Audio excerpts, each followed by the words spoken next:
Assalamualaikum warahmatullahi wabarakatuh. Kita lanjutkan lagi kajian kita yang ini sebuah risalah berjudul Kelemahan Seorang Anak Tuhan, disampaikan oleh Russell Watson.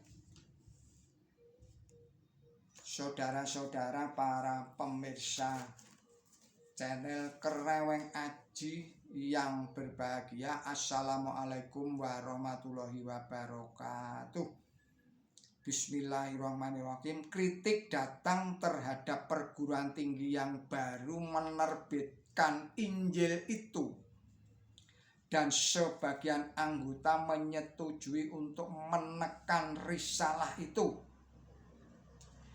Ada yang sengaja memutuskan untuk kebebasan media, ujar John Dominic Crossan, seorang guru besar biblical studi di DePaul University, Chicago, dan pembantu kelompok tersebut.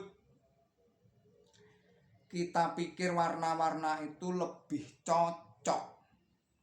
Namun Crossan berdalih bahwa penerbitan dan pewarnaan itu akan lebih menolong teori komunikatif untuk memudahkan publik mendapatkannya.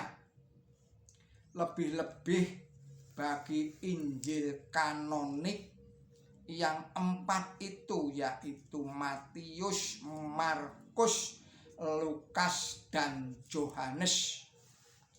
Para ilmuwan perguruan tinggi tersebut menggambarkan berbagai tulisan kaum Kristen permulaan, di mana sebagiannya terbuang seperti apokrif Paul, sebagian Injil yang dianggap tidak sah atau yang dianggap tidak relevan oleh para ahli tersebut. Ada penggalan Injil Petrus yang tidak boleh dikeluarkan di Mesir pada abad ke-19 Masehi. Ada pula Injil yang lenyap entah di mana rimbanya, yang disebut sebagai Injil Ki karena penindasan Jerman. Yang ada dari lembaran-lembaran itu hanyalah kesan yang pada umumnya sama seperti yang ada pada Matius dan Lukas. Teori kemudian berlanjut. Para penulis menggambarkan bahwa dokumen itu adalah dokumen permulaan, dan setelah itu lenyap. Kemudian yang lebih berwujud adalah Injil Thomas, kumpulan sabda-sabda Yesus yang ditemukan di Mesir tahun 1945. Dalam Injil edisi terbarunya, perguruan tinggi tersebut memiliki penuh Injil Thomas sampai 5 jilid. Meskipun beberapa pejabat lainnya mempertanyakan apakah itu asli keluaran abad pertama atau bukan. Bahkan para ilmuwan itu sebagiannya meragukan apakah itu benar-benar Injil Thomas. Dalam versi sistem warna tadi hanya ada 3 pernyataan Yesus yang ringkas yang diwarnai merah. Para anggota perguruan tinggi itu mengupas perjanjian baru bagaikan menguliti bawang, membuang apa yang mereka anggap tambahan-tambahan yang dilakukan oleh para kaum Kristen permulaan yang menciptakan gereja resmi dengan mentransformasikan Yesus dari petani rendahan ke tingkat ketuhanan yang bisa mengatasi kematian. Dalam Injil Markus, mereka mencatat digambarkan seorang utusan berjubah menyatakan kebangkitan. Dalam Matius digambarkan rasul itu malaikat. Dalam Lukas digambarkan dia menjadi 2 malaikat. Dan dalam Yohanes digambarkan salah satu malaikat menjadi Yesus itu sendiri. Saudara-saudara para pemirsa channel Kereweng Aji yang berbahagia, menemukan kekeliruan dari pusat sampai paling pinggir kelembagaan dunia Kristen ternyata didapat banyak kekeliruan menurut perguruan itu. Para fundamentalis mengatakan mengenai Injil kanonik itu yang secara harfiah memang betul dan itulah adanya.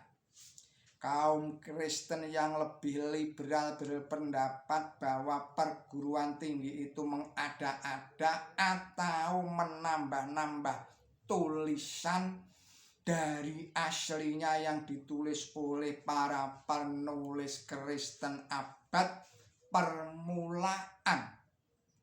Dan mereka menuntut bahwa dengan memusatkan risalah sosial Yesus, saya ulangi lagi, dan mereka menuntut bahwa dengan memusatkan risalah sosial Yesus, para ilmuwan perguruan tinggi itu mengabaikan peringatan atau lupa akan bencana yang mengancam di hari pengadilan.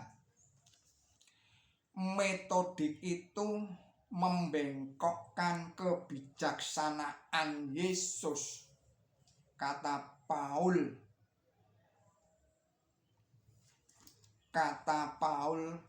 Abdemeter, guru besar Union Theological Seminary di Richmond, Vancouver.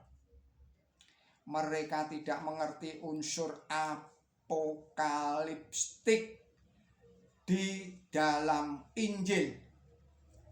Katanya, dapatlah iman atau suatu organisasi keagamaan dibangun dan dipelihara dalam bentuk Yesus yang dinyatakan oleh para ilmuwan tersebut.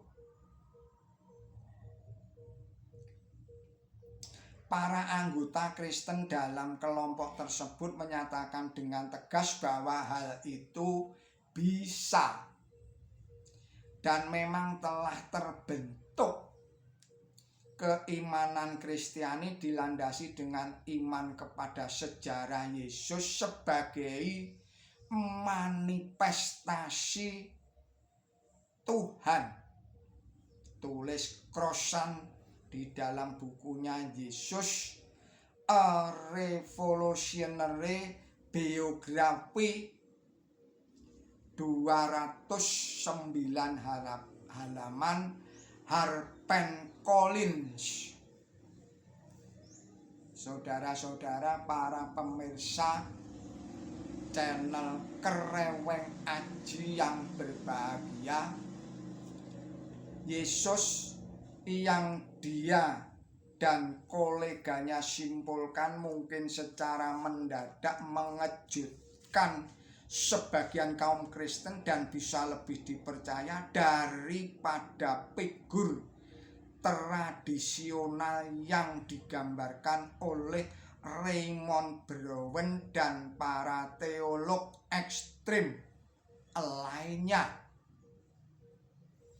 Adapun yang dipercayai seseorang tentang Yesus, faktanya adalah suatu agama besar sedang berkembang dengan sendirinya dari keadaan sederhana.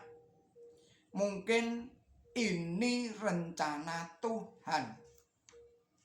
Saudara-saudara para pemirsa channel Kreweng Aji yang berbahagia, demikianlah risalah ini.